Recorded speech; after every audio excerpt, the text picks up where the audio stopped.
Les récits historiques qui nous fascinent le plus sont souvent les plus atroces et les plus sanglants.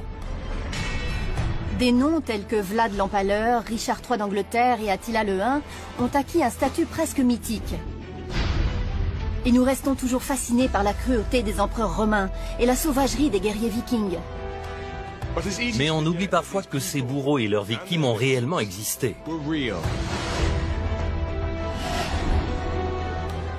Et que ces histoires sont souvent plus compliquées qu'il n'y paraît. Je m'appelle Joe Crowley, je suis journaliste et enquêteur. Je m'appelle Susanna Lipscomb, je suis historienne et auteure. Ensemble, nous cherchons à percer les secrets des personnages et des événements les plus tristement célèbres de l'histoire. Nous examinons les scènes de crimes du passé. Et voilà, affaire classée. Nous recherchons des preuves. Regardez, c'est exactement ce qu'on voulait. Et le résultat de l'enquête est parfois surprenant. Vous pensez tout savoir de ces récits sanglants? Détrompez-vous. Dans cet épisode, nous allons enquêter sur 3 des plus mystérieuses affaires classées de l'histoire. Attila le Hun, le roi guerrier légendaire retrouvé mort le lendemain matin de son mariage. Attila a dû être assassiné, victime d'un complot qui a été tramé ici même, à Constantinople. Les princes de la Tour de Londres, disparus, présumés assassinés par le roi Richard III. Le plus probable, c'est qu'ils ont été tués. Et un noble du Moyen-Âge, Juan Borgia, victime d'une exécution de style mafieux qui a inspiré le film Le Parrain. Les actes de violence entraînent des représailles sanglantes.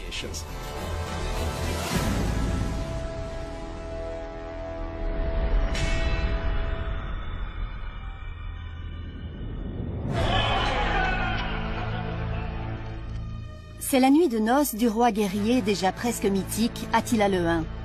Il est l'ennemi juré de l'Empire romain. Sa nouvelle épouse s'appelle Ildico, femme d'une grande beauté selon les chroniqueurs romains.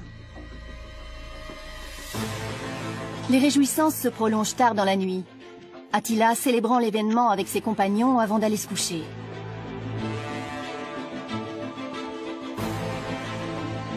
Mais le lendemain matin, Attila ne se réveille pas. Lorsque ses gardes du corps inquiets pénètrent dans sa chambre, ils découvrent leur roi sans vie et du sang sur les draps. Qui ou quoi a bien pu tuer l'homme le plus redouté sur Terre?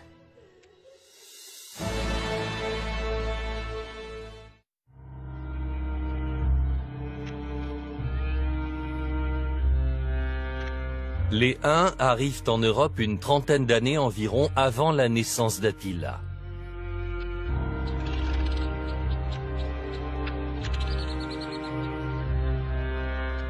Ils viennent de l'Est et s'installent dans la grande plaine de Hongrie, juste au-delà de l'Empire romain. Je veux en apprendre davantage sur les Huns et leurs ennemis. Pour m'aider, je fais appel au professeur d'archéologie Barry Cunliffe. Bonjour Barry. Bonjour. Enchanté. Également. Alors que se passe-t-il quand les Huns arrivent dans ces plaines il y a 16 siècles? Les Huns se sont imposés comme chefs de nombreuses peuplades différentes et ont fait en sorte de faire perdurer leur domination. Comment est-ce possible qu'avaient les Huns de si particulier pour être aussi redoutés? Cela tenait vraiment à leurs troupes montées et à leur qualité de cavaliers.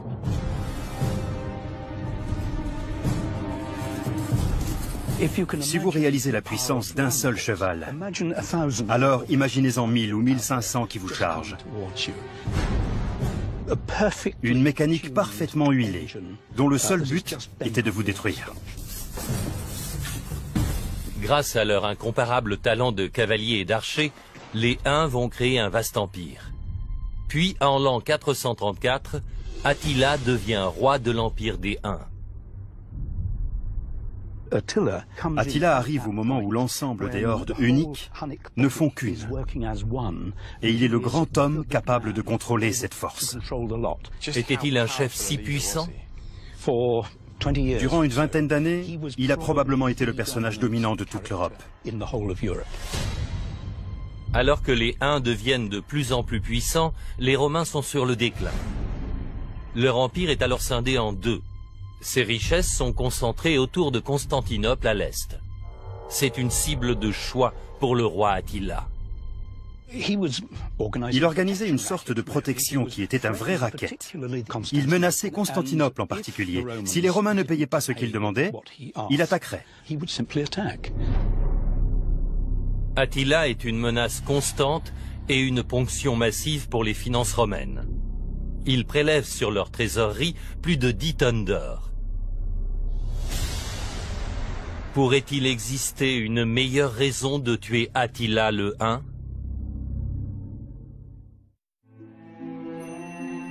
Comme l'a appris Joe, les Romains doivent vouloir de tout leur cœur la mort d'Attila. Mais une personne a plus de facilité pour tuer le roi durant sa nuit de noces. Son épouse. Je pense qu'il faut en tout premier lieu suspecter Ildiko. Elle est la dernière personne à avoir vu Attila vivant et elle est retrouvée auprès de son corps sans vie. Quelle preuve l'implique dans sa mort? Pour le découvrir, je me rends dans l'une des plus vieilles bibliothèques d'Europe, la bibliothèque bodléienne. Un véritable trésor de manuscrits anciens. Ici, l'historienne Megan McEvoy me montre un document vieux de 1500 ans qui pointe clairement du doigt Ildiko. Voici une chronique rédigée par Marcellinus Comes. Elle a été écrite environ 80 ans après la mort d'Attila. Que raconte-t-elle? Eh bien, elle dit qu'Attila, roi des Huns et pillard de l'Europe, a été tué à coups de couteau durant sa nuit de noces par son épouse. Ah, alors voilà, affaire classée, c'était bien elle. Ce n'est pas aussi simple que cela. Ce document a été écrit 80 ans après les faits. Nous ne savons pas quelles étaient les sources de Marcellinus. Il écrivait cela à Constantinople, bien loin de l'endroit où se sont déroulés les faits. Il y a donc un fossé de temps et de lieu. Par conséquent, Marcellinus n'est peut-être pas une source fiable. Sans doute. En fait, il se trompe même sur l'année de la mort d'Attila. C'est pas bon signe. Non, pas vraiment. Le dossier contre Ildiko semble malencontreusement erroné. Mais la bibliothèque bodléienne renferme un autre document décrivant la mort d'Attila. Une copie d'un écrit rédigé par un historien grec nommé Priscus. Priscus était particulièrement bien informé sur les Huns. Il a même accompagné un ambassadeur à la cour d'Attila. Alors il a rencontré Attila? Oui, il l'a rencontré. C'est même la seule description d'Attila faite de visu que nous ayons. Cette rencontre se déroule 4 ans avant le funeste mariage d'Attila.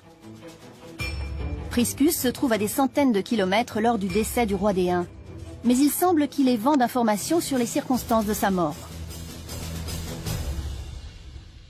Lors de la soirée du mariage, on a rapporté qu'il s'est adonné sans retenue au vin et à la liesse. À la fin de la soirée, les chroniques nous disent qu'il était allongé sur le dos, probablement ivre, et qu'il a en réalité fait une hémorragie. Et au lieu de s'écouler par le nez, le sang lui a coulé dans la gorge et il en est mort. Alors il s'est noyé avec son propre sang? Oui. Selon Priscus, les Romains n'ont rien à voir avec la mort subite d'Attila. C'est l'alcool qui l'a tué. Il a simplement saigné du nez. Et il était trop saoul pour se réveiller.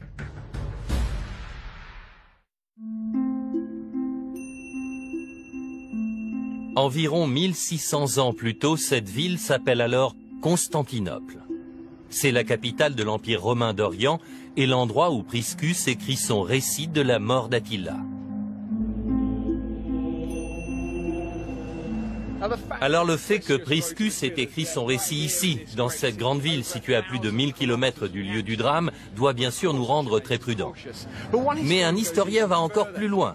Il prétend que le récit de Priscus disant qu'Attila est mort de cause naturelle après avoir trop bu est délibérément faux. En fait, il déclare qu'il s'inscrit dans une grande mystification. Pour en savoir davantage sur le complot de Constantinople, je me rends dans la vieille ville. Je suis invité à prendre un verre par l'historien Michael Babcock. Bonjour, enchanté. Bonjour, moi aussi. Alors Michael, c'est plutôt ironique de parler d'Attila en sirotant un verre du vin qu'il a sans doute tué. Beaucoup de gens ont trinqué pour fêter sa mort à l'époque. Ce vin est l'élément qui nous rapproche le plus de cette nuit-là. Selon les écrits, il est mort durant sa nuit de noces, qui a été prétexte à une grande fête au cours de laquelle a été servi de l'alcool. Mais ce que Priscus, l'historien qui avait rencontré Attila auparavant dans son palais, nous a rapporté, c'est qu'Attila buvait relativement peu. C'était un homme très responsable qui savait se contrôler et qui n'avait pas un penchant pour la boisson. Alors d'où sort cette histoire de barbare mort parce qu'il avait trop bu? Eh bien, nous sommes ici dans l'ancienne Constantinople, ville d'où cette histoire devrait provenir. De nos jours, Istanbul est parsemée de mosquées, mais au 5e siècle, cette ville est alors chrétienne. La mort d'Attila causée par l'ivresse correspond à l'idée qu'ont les chrétiens sur la façon dont doit mourir un païen. Cette image montrant Attila comme un ivrogne invétéré est venue des chaires des églises de cette ville. Alors ceci est l'œuvre des relations publiques de l'Église catholique romaine? Oui, tout à fait. Cela faisait partie de la propagande politique et religieuse répandue par l'Église et les autorités de cette ville. Si vous êtes convaincu que cette version n'est pas la bonne, alors que s'est-il vraiment passé à votre avis? Attila a dû être assassiné, victime d'un complot qui a été tramé ici même, à Constantinople. Selon Michael, le mobile du meurtre est la peur. Et Attila terrifiait certainement les gens d'ici. Ces murailles ont été érigées spécialement pour empêcher les Huns d'entrer. Mais bâtir des fortifications est une chose. Assassiner le chef d'une grande puissance en est une autre bien différente.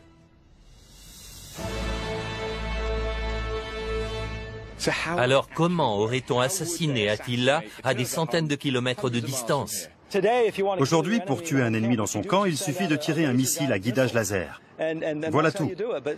Mais à l'époque, les ambassadeurs qui voyageaient d'une cour à l'autre étaient aussi efficaces qu'un missile à guidage laser. Les ambassadeurs d'Attila se rendent souvent à la cour de Constantinople. Michael pense qu'ils ont été soudoyés pour tuer leur chef à leur retour. Il semble reconnu qu'aucune blessure ne marquait le corps d'Attila. Alors quelle est la cause de sa mort? Eh bien, le plus plausible serait certainement un empoisonnement. Ce n'était pas un buveur, mais il a bien dû se laisser aller à quelques verres durant la cérémonie. Et il a certainement été empoisonné à cette occasion. Se pourrait-il donc qu'Attila ne soit pas mort d'un abus d'alcool, mais qu'il ait été tué par un drone du 5e siècle envoyé de Constantinople?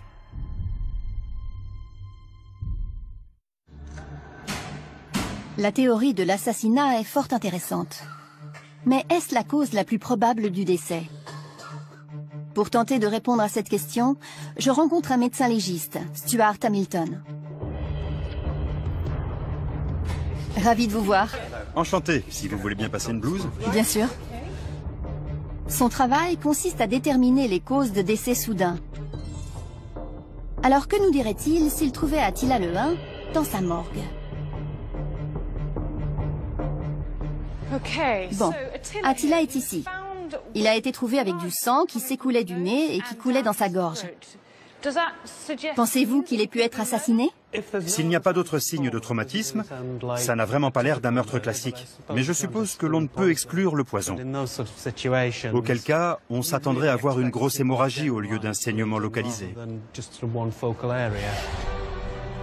Si le poison ne fait pas l'affaire, qu'en est-il de l'alcool? Il peut provoquer des troubles hépatiques s'avérant néfastes pour les vaisseaux sanguins, comme nous le montre Stuart. Si nous plaçons ce ballon là-dessus, nous voyons aussitôt que nous avons un engorgement. Et si cela perdure pendant plusieurs années, imaginez que c'est l'une de vos veines pleines de sang qui se remplit au fur et à mesure. Et voilà. Vous pouvez imaginer la quantité de sang qui s'écoule. Et en plus, la pression sanguine continue d'envoyer des flots de sang dans la veine. Ce sang se déverse dans votre corps et va certainement s'écouler à l'extérieur. On n'en a plus pour très longtemps après ça. Eh bien, ça m'a l'air bien écœurant. Mais le problème, c'est que ça ne colle pas avec ce que nous savons. Les récits ne mentionnent pas de grosses hémorragies, mais juste un peu de sang dans le nez et la gorge. Alors si nous écartons cette hypothèse, avez-vous d'autres idées? Il n'y a qu'une seule autre possibilité qui me vient à l'esprit, et pour un légiste, le contexte est essentiel. Alors, si je comprends bien, nous avons Attila qui devait avoir dans la cinquantaine, c'était sa nuit de noces, et il avait plutôt bien bu. Comme c'était sa nuit de noces, nous pouvons légitimement penser qu'il s'est peut-être dépensé plus que d'habitude. Cela augmente la tension, accélère le pouls, des causes qui peuvent être à l'origine d'un saignement de nez. Mais si on est ivre, on perd le réflexe laryngé. Le sang s'écoule au fond de la gorge, pénètre dans les voies aériennes inférieures, les obstrue, et on meurt par asphyxie. Donc vous me dites que des ébats sexuels ont causé la mort d'Attila. Une combinaison sexe et alcool. L'hypothèse médico-légale la plus simple s'accorde avec notre meilleur témoignage de l'époque. Tous deux suggèrent qu'Attila, le guerrier le plus redouté sur Terre, n'a pas été tué par les Romains, mais par une combinaison d'abus de vin et d'ébats sexuels durant sa nuit de noces.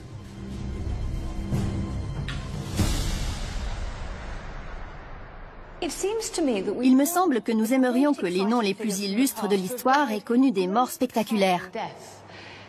Pourtant, ces personnages quasi mythiques étaient bien réels et sont morts de façon banale, voire parfois embarrassante.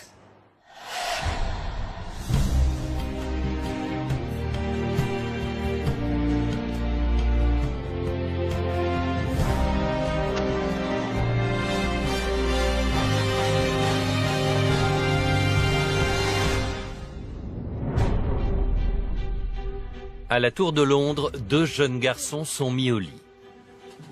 Édouard, âgé de 12 ans, est récemment déchu du trône d'Angleterre, ainsi que son frère cadet, âgé de 9 ans. Tous deux sont envoyés là pour être en sécurité, mais ils ne peuvent courir plus grand danger. Cette nuit-là, les garçons sont assassinés sur ordre du nouveau souverain, leur oncle Richard III. Du moins selon la célèbre histoire immortalisée par William Shakespeare. Mais est-ce la vérité? Pas de procès, pas de témoins, pas de cadavres retrouvés. Cela demeure l'un des plus grands mystères de l'histoire. Comment deux princes peuvent-ils disparaître de la plus imprenable des forteresses anglaises, la Tour de Londres? Le principal suspect de cette affaire classée est sans conteste Richard III, considéré depuis longtemps comme le pire méchant de l'histoire d'Angleterre. Le problème avec Richard III, c'est que notre perception de lui, la vision qu'en a le grand public, ne repose pas sur des sources historiques, mais sur l'adaptation de son histoire par Shakespeare. Et il n'est pas difficile de comprendre pourquoi. Sa pièce, Richard III, fait toujours recette, 500 ans après la mort du souverain. Mais le portrait de Richard, tyran et tueur d'enfants, n'est pas du goût de tout le monde. Bonjour, enchanté, ça va? Bien, et vous? Très bien. Phil Stone est le président de la Richard III Society, une association qui se consacre à la réhabilitation du nom du souverain. Alors qu'est-ce qui ne vous plaît pas dans l'adaptation de Shakespeare?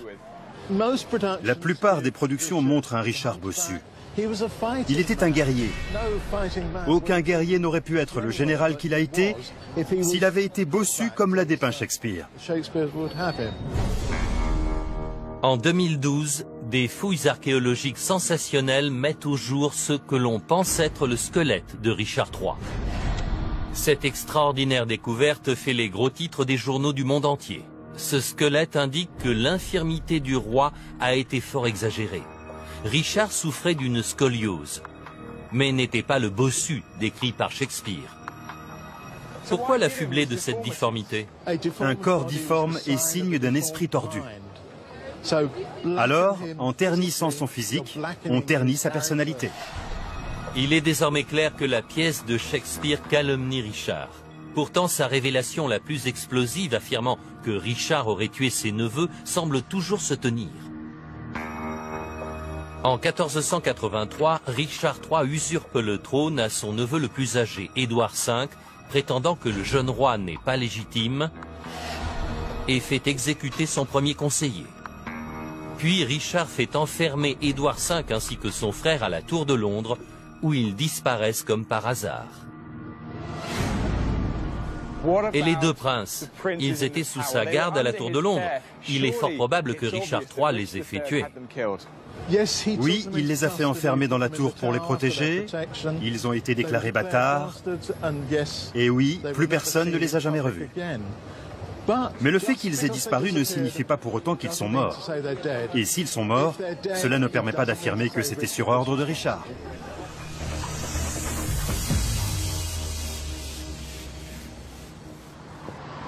La disparition des princes est mystérieuse précisément parce qu'il n'y a pas de preuves tangibles. Mais il existe des indices, et certains des plus parlants sont conservés ici. Voici le siège de l'institution chargée des armoiries en Angleterre. Fondée par Richard III lui-même, c'est une véritable caverne d'Ali Baba de documents précieux. Ce parchemin long de 7 mètres retranscrit l'histoire de la famille de l'épouse de Richard. Alors, le passage le concernant, le blâme-t-il pour la mort des princes? Pas exactement. Ça dit juste Richard III, roi d'Angleterre. Et ça le décrit comme un mari né sous une mauvaise étoile. Un mari qui a apporté infortune à son épouse. Cependant, une autre chronique de l'époque semble plus révélatrice. Ce document est l'œuvre d'un Londonien et il raconte l'histoire des dernières années du XVe siècle. Les années 1482 et 1483 font l'objet d'un long paragraphe qui comporte à la fin ce passage crucial pour notre affaire. Je cite, « Cette année, les fils d'Édouard IV, nous savons qu'il s'agit des princes de la Tour, ont été tués dans la Tour de Londres. » Et par qui? Je lis « sous la pression », autrement dit sur les conseils ou d'après les manigances, du duc de Buckingham. Voilà un nouveau suspect, Buckingham, un noble célèbre. Aurait-il pu tramer ce double meurtre pour se frayer son propre chemin jusqu'au trône? Ou même pour Richard? Ce document fait sensation. Mais il ne vaut pas une déposition de témoins oculaires. Il est dans une certaine mesure basé sur des on-dit. Par conséquent, il ne suffit pas pour établir la culpabilité du duc de Buckingham.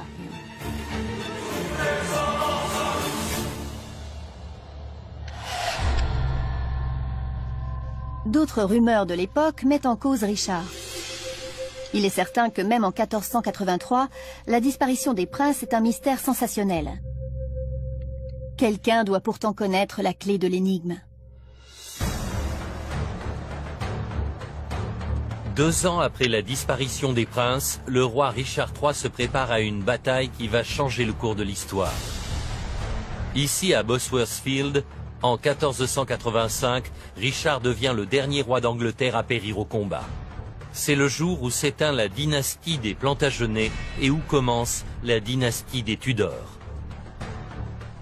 Je suis venu à Bosworth Field, mais pas pour me documenter sur cette fameuse bataille. Je suis là pour me renseigner sur la nuit l'ayant précédée.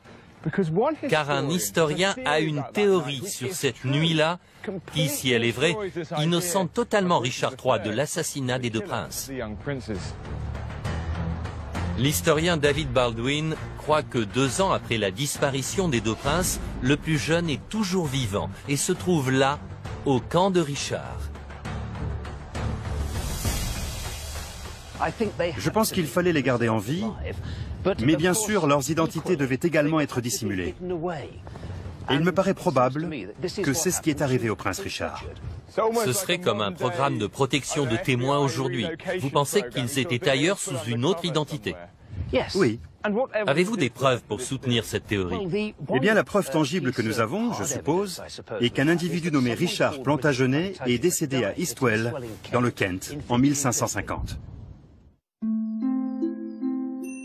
À Eastwell, Le registre de la paroisse mentionne le décès d'un certain Richard Plantagenet, le même patronyme rare et royal que celui du garçon disparu dans la tour 67 ans auparavant. Une incroyable légende locale raconte que ce prince, une fois adulte, est devenu maçon.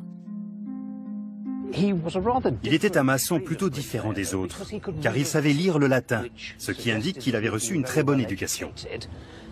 Et quand on insistait, il disait qu'il avait été conduit ici pour voir le roi Richard.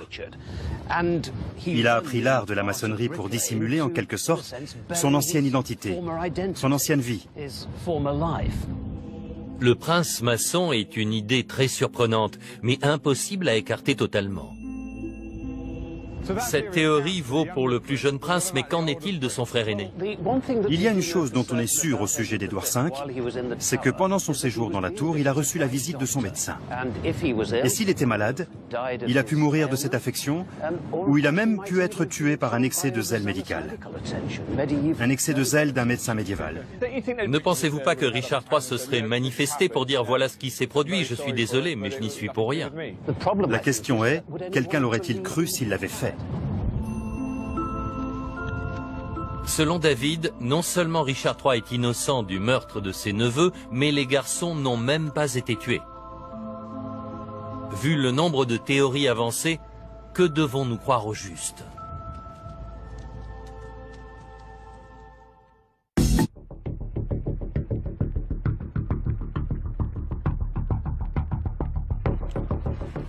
Des dizaines de thèses intéressantes ont été élaborées pour expliquer la disparition des princes de cette forteresse incroyable. Nous devons maintenant décider laquelle est la plus probable. Venue pour m'aider, je rencontre la conservatrice de la Tour de Londres, Sally Dixon-Smith. Nous savons que moins d'un mois après la mort du père, le prince aîné, le successeur, a été conduit ici à la Tour de Londres. Sally m'emmène à l'emplacement présumé de la prison des princes. Une croyance s'est transmise disant que les princes avaient été emprisonnés ici. Et c'est pour cette raison qu'une centaine d'années après leur disparition, cet édifice a été surnommé la Tour Sanglante.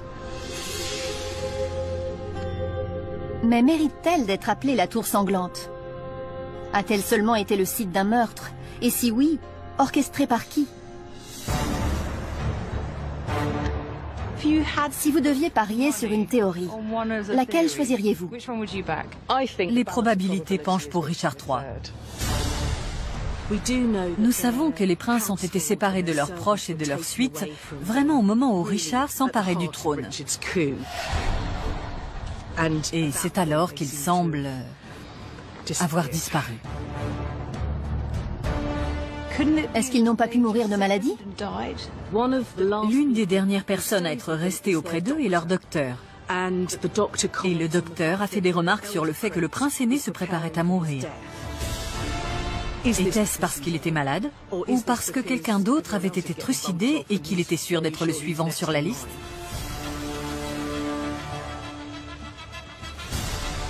Nous savons que la réputation d'assassin de Richard n'est pas infondée. Il a fait exécuter les protecteurs de son neveu lorsqu'il a pris le pouvoir. Alors pourquoi ne pas faire aussi tuer ses neveux? Ils ont la capacité de rallier toute éventuelle opposition. Et ils sont détenus dans son château. D'autres auraient pu s'en prendre à eux, mais il est improbable qu'il leur aurait fait du mal ou tué sans que Richard ne soit au courant. Il était le roi, il avait le pouvoir. Il devait donc le savoir ou y avoir consenti d'une manière ou d'une autre. Richard a une personnalité d'assassin. Il a le mobile, et la tour lui offre l'opportunité. Je pense que le fait que Shakespeare le montre comme un assassin dans sa pièce ne plaide pas non plus en sa faveur. En tant que roi, il dirige cette forteresse imprenable. Donc si les princes sont morts ici, il devait le savoir. Nous ne pouvons avoir de véritable certitude sur le sort des princes.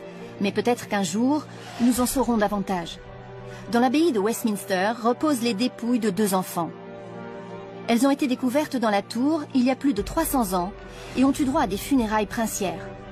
Si ces corps étaient exhumés, la médecine légale pourrait déterminer s'il s'agit bien des deux princes, et si oui, comment ils sont morts.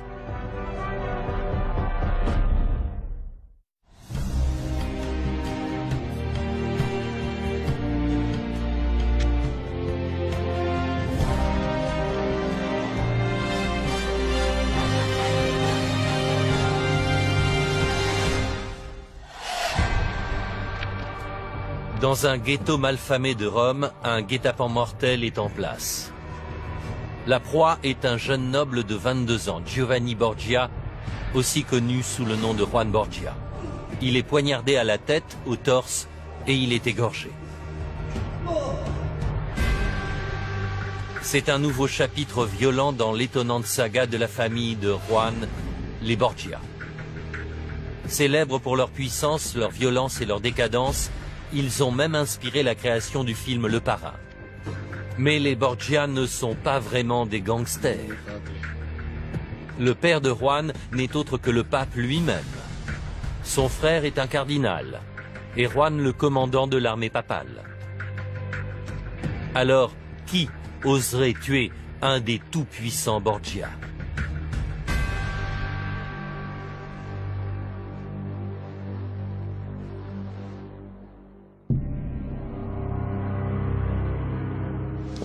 Je vais commencer mon investigation par la scène du crime, les ruelles de la Rome de la Renaissance. Quels indices peut-on y découvrir sur l'identité des assassins de Juan Borgia? En 1497, la ville est sous l'autorité du père de Juan Borgia, le pape Alexandre VI. Un pape très différent de ceux de notre époque. Non seulement il dirige l'Église, mais il règne aussi sur le centre de l'Italie, tel un roi. Et malgré ses vœux de chasteté, il a de nombreuses maîtresses et engendre au moins 8 enfants. Juan est son préféré.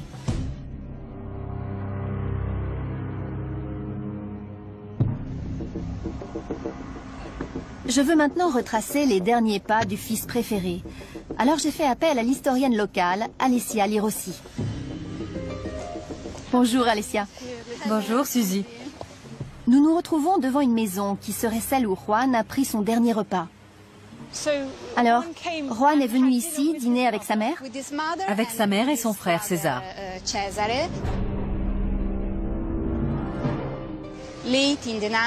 Tard dans la soirée, les invités sont partis en petits groupes. Juan est parti avec un palefrenier, un serviteur, malgré les conseils des autres, l'enjoignant à prendre une escorte armée.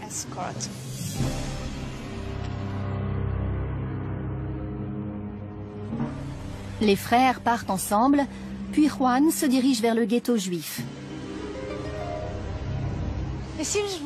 Ça paraît plutôt insensé d'emprunter ces ruelles en pleine nuit. Pourquoi il a fait ça? Peut-être qu'il avait un rendez-vous galant avec une femme mariée ou une jeune fille. Juan était très arrogant. Il était le fils du pape. Oui, il se voyait comme quelqu'un d'intouchable. Ensuite, les chemins de Juan et de son palefrenier se séparent. C'est un mauvais choix pour chacun des deux. La garde du pape a retrouvé dans ce quartier le palefrenier mortellement blessé. Que s'est-il passé? Il a été poignardé. Et Juan? Il n'y avait aucun signe de Juan. Juan a disparu.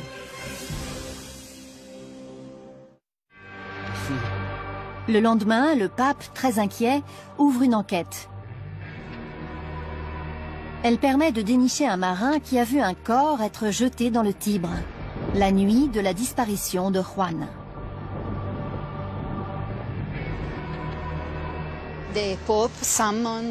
Le pape a mobilisé 300 pêcheurs et plongeurs. Le 16 juin, le corps de Juan a été retrouvé.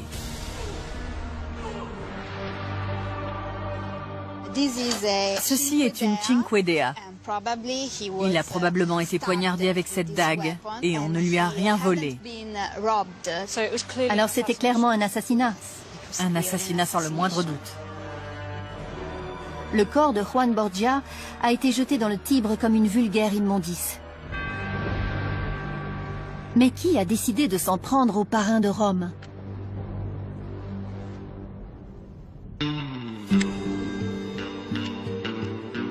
Meurtre commandité, corps jeté dans le fleuve.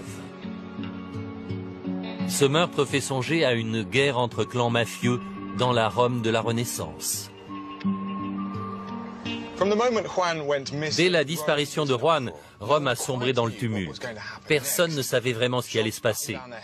Des échoppes ont fermé leurs portes. De grandes familles se sont retranchées dans leurs domaines fortifiés par crainte d'un chaos imminent.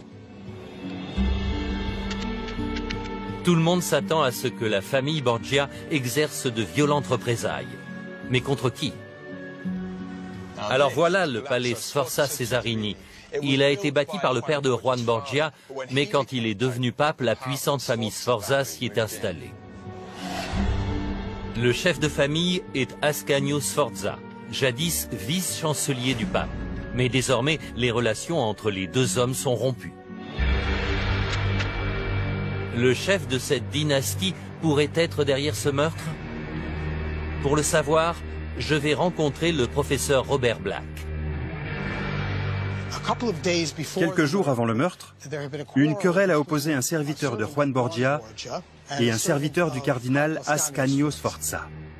Le serviteur de Juan Borgia a été tué lors de cette querelle. Alors le serviteur d'Ascanio Sforza a été pris par les Borgia et pendu sans autre forme de procès. C'était sérieux comme représailles. Oui, de sérieuses représailles. Juan et Ascanio sont également vus en train de se disputer violemment. À Rome, la rumeur désigne Sforza comme le suspect numéro 1. Y avait-il d'autres suspects? Un groupe important, composé des nombreux maris ou des familles des maîtresses de Juan Borgia. Juan Borgia n'était pas un bon soldat. Il n'était pas bon à grand-chose, mais il était bon amant. Alors on s'est dit que ses nombreuses aventures avaient fini par le rattraper. C'est juste, c'était son principal intérêt dans la vie. 3 jours durant, les enquêteurs du souverain pontife passent Rome au peigne fin, fouillant ce palais et d'autres à la recherche de preuves. Puis le pape convoque une réunion publique au Vatican. Il a cité tous les gens qui, selon lui, n'avaient rien à voir avec ce meurtre, y compris les Sforza. Et c'était une liste bien longue. Alors il a déclaré en public qui il n'incriminait pas, qui était au-delà de tout soupçon. C'est exact. Mais délibérément, il n'a pas mentionné les Orsini. Les Orsini sont les grands rivaux des Borgia dans la région. Ils possèdent des châteaux dangereusement proches de Rome et juste 3 ans plus tôt, ils ont pris part à une guerre aux côtés des ennemis du pape. Il croyait que ça venait des Orsini, et je pense qu'il a cru ça dès le début. Si Robert a raison, alors le meurtre de Juan Borgia n'est qu'un épisode sanglant de plus au cours d'une guerre de territoire, guerre où ne s'affrontent pas des gangsters mais des nobles, des cardinaux et le souverain pontife.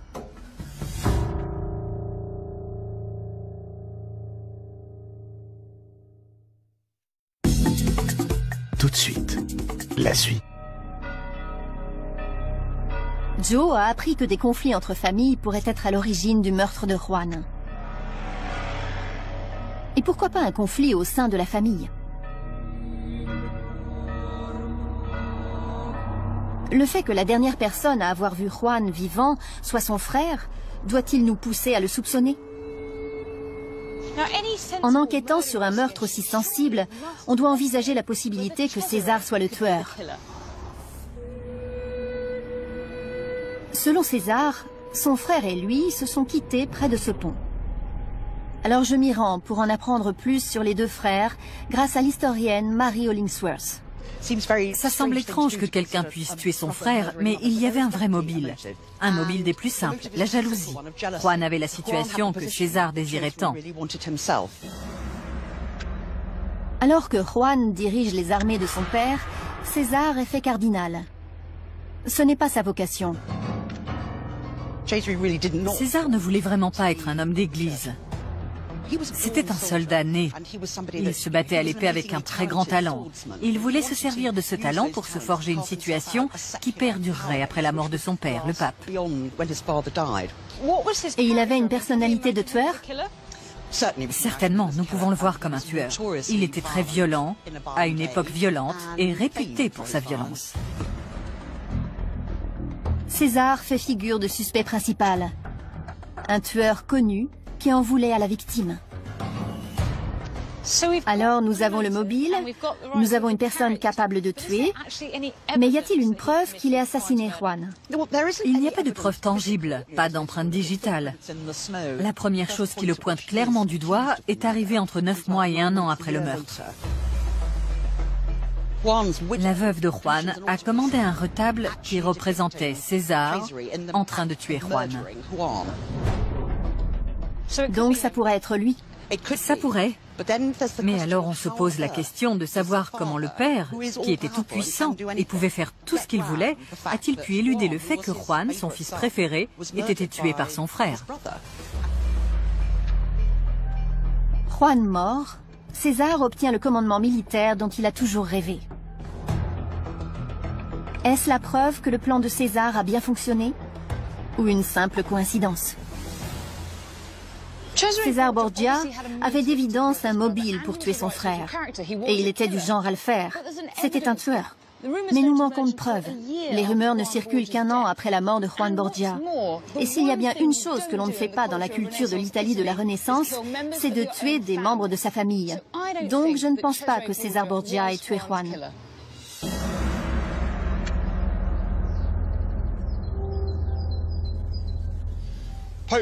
Le pape Alexandre n'a jamais inculpé quiconque du meurtre de son fils Juan. Mais cela ne signifie pas qu'il ne savait pas qui étaient les coupables et où ils vivaient. Voici l'ancienne place forte de la famille Orsini. Ici, au cours de l'année qui précède le meurtre de Juan, les Orsini sont sévèrement provoqués par les Borgia. Provoqués jusqu'à tuer, selon le professeur Marco Pelligrini. Alors Marco, c'est une fresque impressionnante. Qui ou bien que représente-t-elle? Virginio Orsini, le personnage le plus important à cheval. Il dirigeait toute la région au nord de Rome. De cette puissante citadelle, le chef des Orsini domine la région. Mais le pape veut se débarrasser de Virginio. Le pape Alexandre VI pensait qu'il suffirait d'étêter la famille Orsini pour régler le problème. On élimine le chef et ça élimine toute la famille. Et qu'est-il arrivé à Virginio? Virginio a été capturé sur le champ de bataille et il est mort mystérieusement en prison.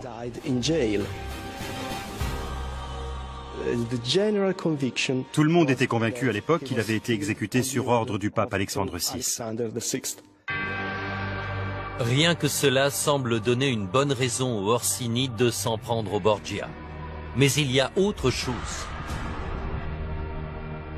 Des mois après la mort de Virginio, le pape ordonne une attaque militaire contre la forteresse des Orsini. Les forces papales sont menées par Juan Borgia lui-même. Joe, regardez par-dessus la muraille. D'accord. Il y a une marque de boulet de canon. Ah oui. Elle a dû être faite entre novembre 1496 et janvier 1497. Ce siège et cette bataille, c'était la raison de s'en prendre à Juan. Oui, il commandait l'armée du pontife. Il était donc responsable de cette attaque. Les actes de violence entraînent des représailles. Des représailles sanglantes. Les Orsini ont été provoqués à outrance, poussés à laver l'affront de cette attaque du château de Bracciano. Les Orsini ne manquent certainement pas de raison de s'en prendre aux Borgia. Ils voulaient venger la mort de Virginio. Ils ont été attaqués par les armées du pape et géographiquement parlant, ils étaient les rivaux les plus proches. Ils ont dû riposter pour se protéger des vues du pontife sur leurs terres et leurs citadelles.